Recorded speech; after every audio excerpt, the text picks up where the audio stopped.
OK, regarde, c'est juste important, cette affaire-là, parce que souvent, je le dis au monde. Puis là, ils me disent, ben oui, mais tout le monde fait ça. Et ça veut-tu dire que c'est ça qu'il faut faire? C'est normal que tout le monde fasse ça. Même à l'école, c'est là qu'on l'a appris à faire ça. Parce qu'on a appris à avoir un traitement pour les gentils, puis un traitement pour les mauvais. Puis à les faire payer. Puis tant qu'on ne les a pas fait payer, on dirait qu'on se sent pas bien. On dirait qu'on ressent l'obligation de leur faire payer. C'est ça qui arrive. Fait que. Mais sauf que quand tu commences à faire payer aux autres, ben, tu te permets de leur faire du mal. Fait que c'est ça qui est le problème. C'est là que tu vas avoir des remontes de conscience. Mais peu importe si je te donne des pelules d'anxiété, ça effacera pas ta mémoire. Hein. Si t'es chanceuse, ça va t'aider à dormir peut-être. Parce que ça va t'assommer. Mais je veux dire, ça effacera pas tes remontes de conscience. Fait que toi, tu vas te dire, hey, je fais vraiment de l'anxiété beaucoup, hein, parce que ça enlève pas. Je pense encore à ça. Ben oui, mais c'est parce que t'es dans une mentalité de gentil héros, de gentil mauvais. Ça, c'est cool, cette mentalité-là. Tant que tu tires comme conclusion que c'est les autres les mauvais, mais quand tu tires comme conclusion que c'est lui le mauvais. Puis quand tu lis les affaires, les 20 signes de narcissique, puis tu te dis, ouais, j'ai pas mal tout déjà fait j'ai pas mal tout déjà fait ça à quelqu'un. Hein. Fait que je suis narcissique. Fait qu'à partir de là, tu vas te le faire payer à toi-même. T'as aucune misère à t'auto-détruire, aller te faire tatouer dans la face, comme j'ai dit tantôt, puis de faire de prendre des décisions qui vont aller contre toi, qui vont te donner du trouble pour dans le futur. Tu sais, parce que tu sais, là, si tu te fais tatouer dans la face, mais si ça s'arrêtait par la police, ils vont avoir un préjugé contre toi. Mais que tu passes aux douanes, ils vont avoir un préjugé contre toi. C'est certain qu'ils vont sortir des gars de latex. C'est certain. Fait qu'il faut que tu t'attendes à ça. Puis il vient pas dire que c'est de l'injustice. Non, c'est parce que c'est du profilage. Les polices, puis ils utilisent ça depuis des années. C'est du profilage. C'est tout. Si t'arrives là, t'as des gros tatous de tête de mort, puis tu t'es fait tatouer dans la face, ben ils vont sortir les gars de latex. Ils vont aller voir si tu caches pas des petites surprises, c'était là. C'est tout. Ben, il faut t'attendre à ça. Si tu veux pas subir ça, tu te fais pas tatouer dans la face. Fait que les autres ne tirent pas de conclusion contre toi. Parce que c'est ça. Puis il y a quelque chose aussi qui fait qu'on tire des conclusions sur les autres comme ça. Puis c'est la négation. Ça, c'est un autre sujet que je vais t'expliquer un petit peu plus tard. Mais la négation, plus la mentalité du héros, les deux ensemble, ça fait que tu tires tout le temps des conclusions sur tout. Plus tu es susceptible, plus tu vas tirer des conclusions sur tout. La négation, c'est un mode de survie. Qui est comme l'inverse du déni. Le déni, ça consiste à ne pas voir la réalité. La négation, c'est le contraire. C'est de voir plein de petits. C'est l'importance des détails. Puis toutes les conclusions qu'on tire à partir de ces détails-là. C'est juste un exemple vite. Après ça, je vais le réexpliquer plus tard. Juste un petit exemple vite. C'est comme si il serait 2 heures du matin. Je m'en irais chez nous. Et que je croiserais une femme de l'autre côté de la rue. Euh, qu'est-ce que qu'est-ce qui est le mieux de faire à ce moment-là? Il est 2 heures du matin, elle s'en va chez eux, elle est de l'autre bord de la rue, moi je m'en vais chez nous. C'est quoi la meilleure chose que je peux faire à ce moment-là? C'est de l'ignorer. De même pas la regarder puis de m'en aller chez nous. Elle va-tu être insultée de ça? Non. Elle va trouver ça parfaitement normal. Si je traverse la rue puis je m'en vais la voir puis je dis madame, inquiète-toi pas, je suis pas un violeur, je te violerai pas. Est-ce qu'elle va aimer ça? Est-ce que je vais avoir réussi à la rassurer? Absolument pas. Juste le fait que je traverse la rue puis que je me dirige vers elle, elle n'aimera pas ça. Elle va tomber en mode survie. Puis si elle est en shape, elle va se sauver. Si elle n'est pas en shape, puis qu'elle est en talon haut, peu importe, elle va être en mode survie. Elle va figer. Elle va se trouver quelque chose dans sa sacoche pour se défendre. Puis elle va t'attendre. Mais je veux dire, si, exemple, ça arrive, ça. Si moi je suis trop cave, puis je ne sais pas que c'est pas correct de faire ça, je traverse la rue, je m'en vais la voir. Si j'aime pas sa réaction, puis que ça m'insulte, ben tu viens d'assister au début d'une chicane. Tu sais, puis s'il y aurait une police qui arriverait à ce moment-là, puis qui nous demanderait chacun notre version des faits, tu sais, moi je dirais, j'ai juste essayé de la rassurer, Puis elle s'est mise à paniquer, puis à m'accuser que j'étais un violeur. Parce que elle, c'est ça qu'elle va faire. Si je fais ça, je vais avoir. Je dis, hey, inquiète-toi pas, je te violerai pas. Tu sais, c'est comme si tu rentrerais dans une banque avec une cagoule sur la tête, puis un gun dans les mains, puis tu irais faire un dépôt. Tu irais déposer de l'argent. Tu arriverais à la caisse, tu dirais, c'est pour faire un dépôt. Tu sais, ça marche pas. La caissière, elle va se lever les mains, puis elle va vouloir. Elle va appeler la police, là. Peu importe ce que tu vas lui dire, là. Ben, c'est la même chose.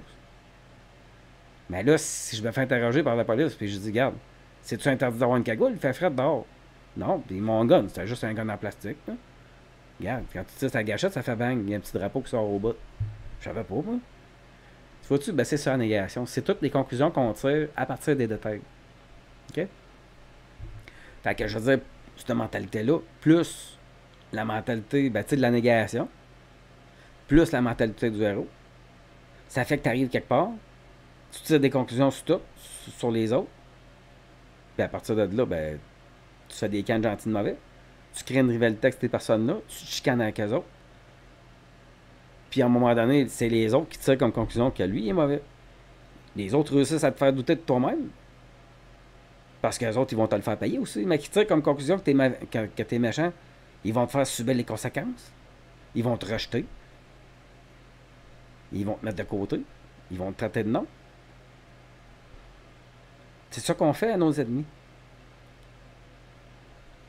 Fait que c'est très important de sortir de cette mentalité-là. Ça va vous éviter de la chicane. Parce que c'est ça, une chicane. C'est deux personnes. Regarde une chicane, là, en dehors des malentendus, là, des accidents. Là. Des fois, il y a une chicane entre deux personnes parce qu'il y a eu un accident. C'était pas de la faute à personne. C'est un accident. Personne n'a fait exprès. Mais je veux dire, c'est pas de la faute à personne. Ça, je veux dire, il va tout le temps y avoir des chicanes comme ça. Mais les chicanes de gentils mauvais, là, parce que tu as fait un camp de gentil de mauvais, ça, on peut les éviter, par exemple. Parce que si tu fais pas de camp de gentil de mauvais, quelle raison que tu as de maltraiter l'autre puis de faire payer? Alors, t'en as pas. C'est ton ami. Puis tu n'auras pas de misère non plus à y faire des compliments. Puis tu te diras pas, ah, il va s'enfler la tête si je fais un compliment. Ah non. C'est ton ami. Fait que la vie est beaucoup plus facile entre amis qu'entre ennemis. Puis si t'as pas d'ennemis, ben tu feras pas d'anxiété. Ben tu n'auras pas de remords de conscience. Tu sais, tu vas te rappeler de ce que tu as fait il y a 10-15 ans. À un moment donné, tu vas dire, ça fait longtemps. Fait que tu n'auras plus de misère avec ça. Mais tu sais, si tu fais tout le temps du mal aux autres, tout le temps, puis tu te permets tout le temps de faire du mal, ben, tu vas tout avoir des remords de conscience. Puis si toi, tu prends ça pour de l'anxiété, puis même ton médecin t'a dit que c'est de l'anxiété, ben, tu vas prendre des pilules pour rien. Là, tu vas te dire, Chris, tes pilules ne marchent pas. Ben, mettons que tu te fais arrêter de travailler pour ça. Puis après ça, tu as ça dans ton CV, là. Un arrêt de travail de 6 mois parce que tu as fait de l'anxiété. Mais en réalité, tu étais juste en. Parce que moi, tu sais, c'est ça qui est.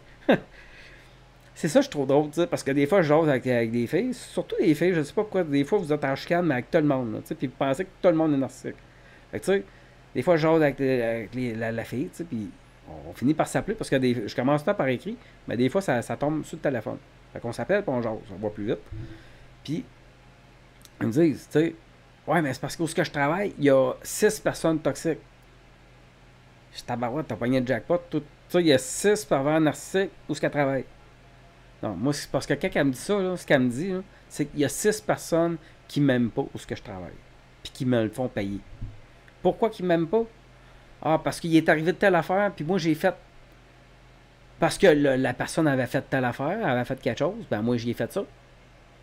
Là, il était fâché après moi, il a dit ça à tout le monde, puis là, le monde sont tous contre moi. Comprends-tu? C'est tout le temps ça. Une chicane, c'est tout le temps ça. Fait que si vous sortez de cette mentalité-là, c'est pas compliqué. Vous arrêtez juste de faire des camps de gentils de mauvais. Et vous traitez tout le monde comme votre ami. Vous allez toujours avoir le meilleur. Vous allez obtenir le meilleur du monde. Et si tu ne sais pas comme conclusion que lui est mauvais, puis que tu détestes pas lui, tu ne seras pas dépendant affectif. Tu sais, une dépendance affective, là, c'est parce que toi, tu t'aimes pas. Mais les autres t'aiment. Certaines autres personnes te donnent de l'amour. Fait que tu deviens dépendant de cet amour-là qui vient des autres. Parce que toi, tu t'en donnes pas. Ton corps a besoin d'amour. Tu es un paquet de cellules. Tes cellules, là, ça leur fait du bien de recevoir de l'amour. On le voit avec les plantes. Quand tu donnes de la douceur à une plante, tu t'occupes d'elle, et tu lui donnes de l'amour, elle pousse, puis elle est en parfaite santé. Si tu lui donnerais de la merde, puis tu lui donnerais des bêtises, elle se laisserait mourir. Même si elle aurait tout. Même si elle aurait de la lumière, puis qu'elle aurait de l'eau, puis si tu la traites méchamment, elle va se laisser mourir. Les cellules ont besoin de gentillesse, de ressentir de l'amour. Fait que si toi, tu n'as pas aucune pour toi-même, puis que les autres t'en donnent, tu vas devenir dépendant de leur amour. C'est ça, un dépendant affectif. Mais ça fait ça parce que toi, tu t'aimes pas. Pourquoi tu t'aimes pas? C'est juste parce que tu as tiré comme conclusion que tu es une mauvaise personne. Fait que, tu sais, si pour toi, les seuls qui méritent de vivre, c'est les gentils, les héros, les Wayne Gretzky, les Mario Lemieux, ben tu vas être capable d'aimer ce genre de personnes-là. Mais tous les autres qui sont ordinaires, ainsi que toi-même, ben tu ne les aimeras pas.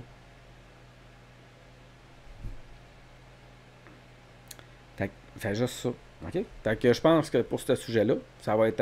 On a pas mal fait le tour, puis on va peut-être revenir un petit peu là-dessus de temps en temps. Je vais juste vous faire remarquer de temps en temps que ça a rapport avec ce sujet-là.